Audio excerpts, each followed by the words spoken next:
Al-Mahdi radhiyallahu anhu sudah mulai berjalan. Diistilahkan sebagai mazhab, itu masih ada unsur luaran daripada keutuhan akidah, tauhid, usul dan fikih serta hikmah, as-sunnah. Maka yang dibutuhkan umat untuk mencapai literatur stabil keseimbangan, nilai-nilai rahmatan lil alamin, itu tak boleh dibatasi oleh istilah-istilah seperti mazhab dan lainnya itu. Dan bila kita kaitkan dengan istilah hujan terakhir bagi umat, akan sangat berkejauhan dari Khulafaur Rasyidin yang pertama. Bukankah Allah Subhanahu wa Ta'ala telah berfirman, Quran Surah Ad-Duha ayat 4, dan sungguh, yang kemudian itu lebih baik bagimu dari yang permulaan. 1. Hujan Islam itu ada 2 kali. Yang pertama terjadi pada zaman Khulafaur Rasyidin oleh keempat sahabat Nabi Sallallahu Alaihi Wasallam, yaitu Abu Bakar As-Siddiq radhiyallahu anhu, Umar bin Khattab radhiyallahu anhu, Utsman bin Affan radhiyallahu anhu, Ali bin Abi Thalib radhiyallahu anhu. 2. Hujan Islam yang kedua ini tidak lain adalah hujan yang membuat Allah memanjangkan hari untuknya, Al-Mahdi radhiyallahu anhu, sebelum dihabiskannya langit dan bumi ini. Karena betapa besarnya keridhoan Allah padanya, Allah Subhanahu wa Ta'ala menanugerahkan air yang melimpah di bumi ini.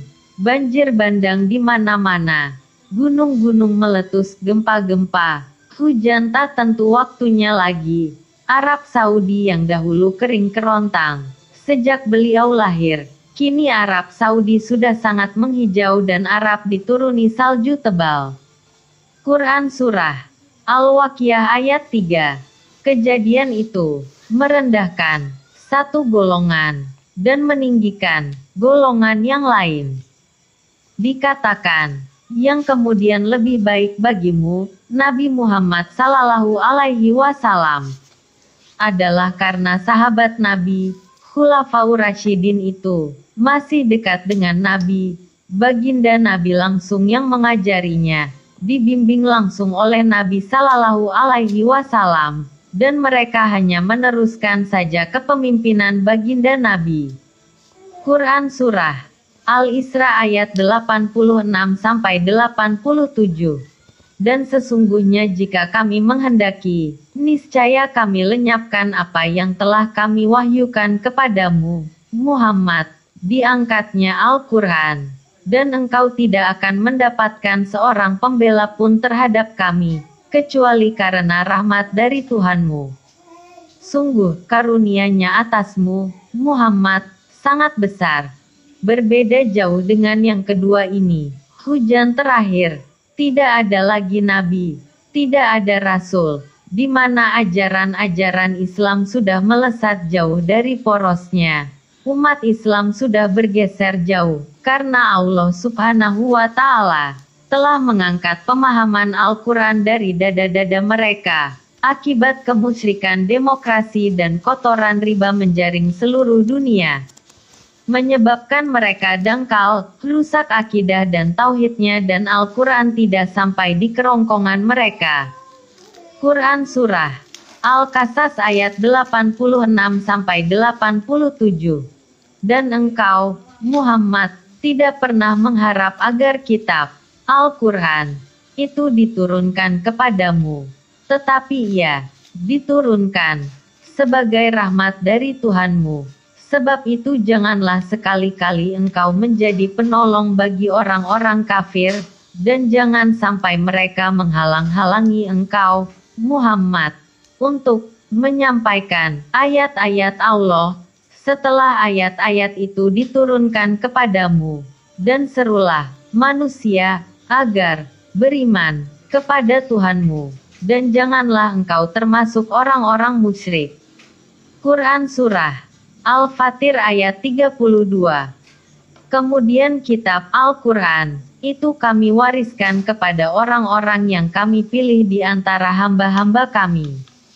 Dan satu lagi anugerah Allah Subhanahu wa Ta'ala yang Allah turunkan pada hujan terakhir ini adalah kemampuan memerangi Dajjal dan fitnah-fitnah dan tipu dayanya yang menyesatkan seluruh pemimpin-pemimpin negeri-negeri Islam. Setelah wilayah dan populasi manusia tak terbandingkan lagi jika dibandingkan populasi manusia pada zaman para sahabat Nabi yang saat itu sangat minim.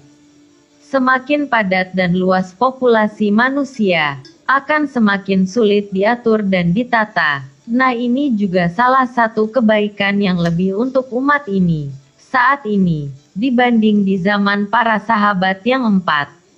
Makanya Allah Subhanahu wa Ta'ala berfirman, Quran Surah Ad-Duha ayat 4, dan sungguh, yang kemudian itu lebih baik bagimu dari yang permulaan.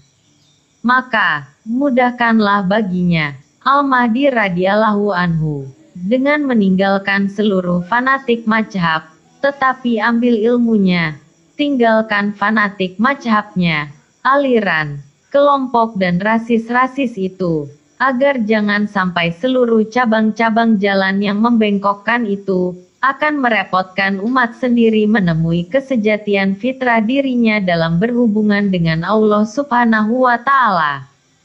Quran Surah Ar-Rum ayat 30. Maka hadapkanlah wajahmu dengan lurus kepada agama Islam, sesuai fitrah Allah disebabkan Dia telah menciptakan manusia menurut fitrah itu. Tidak ada perubahan pada ciptaan Allah. Itulah agama yang lurus, tetapi kebanyakan manusia tidak mengetahui. Insya Allah, Allah Subhanahu wa Ta'ala akan mudahkan segala urusan Al-Mahdi radhiyallahu anhu dalam mengatur dan menata, serta mengajari umat yang sudah berpenyakit duniawi saat ini dan hati yang keras membatu menjadi lembut kembali. Amin. Lapuk-lapuk diperbaharui, kumat-kumat disesahkan. Sayup-sayup tetapi pasti, menembus bajatul kalbi, lubuk hati terdalam. Maha benar Allah Subhanahu wa Ta'ala dengan segala kebenaran firman-Nya. Wallahu a'lam bisowabihi. Oleh Elang Kolo, Hudhuda Sulaiman menetaskan telur dari ufuk timur.